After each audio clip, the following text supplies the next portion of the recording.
చెప్పండి. కేంద్ర మంత్రి ఇప్పుడే రాజీనామా చేసినట్టు కూడా వార్తలు వస్తా ఉన్నాయి. దీని మీద మీ అభిప్రాయం ఏంది? ఎట్లాంటి పరిణామాలు ఉండబోతా ఉన్నాయి? ఈరోజు దేశ ప్రజలు వాళ్ళ యొక్క చైతన్యం ఎట్లా ఉంటుంది అనేటువంటిది మరొకసారి నిరూపించారు దేశవ్యాప్తంగా.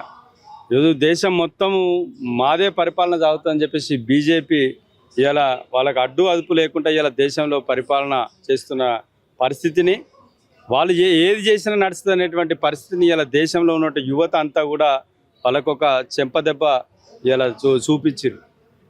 ఇలా దేశం మొత్తం అట్టుడికిపోయింది. ప్రతి ఒక్క యూనివర్సిటీ విద్యార్థి, ప్రతి ఒక్క యువకుడు కూడా వచ్చి ఇలా రోడ్డు మీదకి వచ్చి రాజకీయాలకు అతీతంగా, పార్టీలకు అతీతంగా కేంద్రం మెడలు వంచి పార్లమెంటునే షేక్ చేసేటువంటి పరిస్థితి, పార్లమెంట్లో ప్రధానమంత్రి కూర్చోవాలంటే కూడా భయపడేటువంటి పరిస్థితికి వచ్చి ఆయన పారిపోయేటువంటి పరిస్థితి తీసుకొచ్చిండ్రు. ఇది భారతీయుల యొక్క చైతన్యం, అదేవిధంగా విద్యార్థుల యొక్క యువత యొక్క చైతన్యం. ఈ యొక్క చైతన్యాన్ని చూసి ఇప్పటికైనా కానీ ఈ దళిత సంఘాలు కానీ లేకపోతే మిగతా బడుగు బలహీన వర్గాల ప్రజలందరూ కూడా ఆలోచన చేయాలి. ఏ పార్టీ ఉన్నా ఎవ్వున్నా కానీ ఇలా ఓట్లు వేసేటువంటి ప్రజలు నిర్ణయం తీసుకున్నదే శాసనం.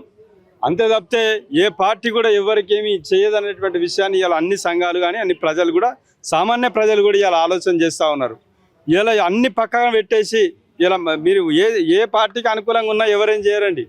ప్రతి ఒక్కరు కూడా ఇలా రోడ్డు మీదకి వచ్చి మా హక్కులు ఏందని అడిగితే ఖచ్చితంగా ఇలా దాన్ని సాధించుకునే పరిస్థితి.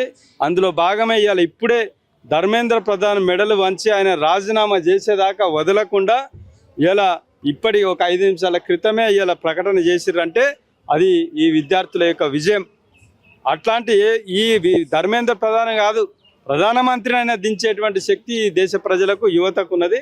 దీన్ని ఇప్పటికైనా బలహీన వర్గాల ప్రజలందరూ కూడా మా హక్కుల కోసం మేము ఇలా అడక తింటాము, మా ఓటు కోసం మేము ఓటు అమ్ముకొని తిరుగుతామనేటువంటి ఈ యొక్క విధానాన్ని బందేసి ఇప్పటికైనా కానీ చైతన్యం కోసం, మా హక్కుల కోసం రోడెక్కేటువంటి విధానాన్ని ఇప్పటికైనా అలవాటు చేసుకోవాలి. ఇలా రాష్ట్రంలో కాంగ్రెస్ కావచ్చు, దేశంలో బీజేపీ కావచ్చు, ఇంకే పార్టీ అయినా కానీ ఇలా తమిళనాడులో చూసారు, కొత్తగా వచ్చిన ఒక పార్టీ వాళ్ళ యొక్క నినాదాన్ని తీసుకొని ఇలా ప్రజలందరూ కూడా ఒక్కటైపోయి కొత్త పార్టీని అధికారంలో కూర్చున్నబెట్టి ప్రజలు అనుకుంటే ఏదైనా సాధ్యమే.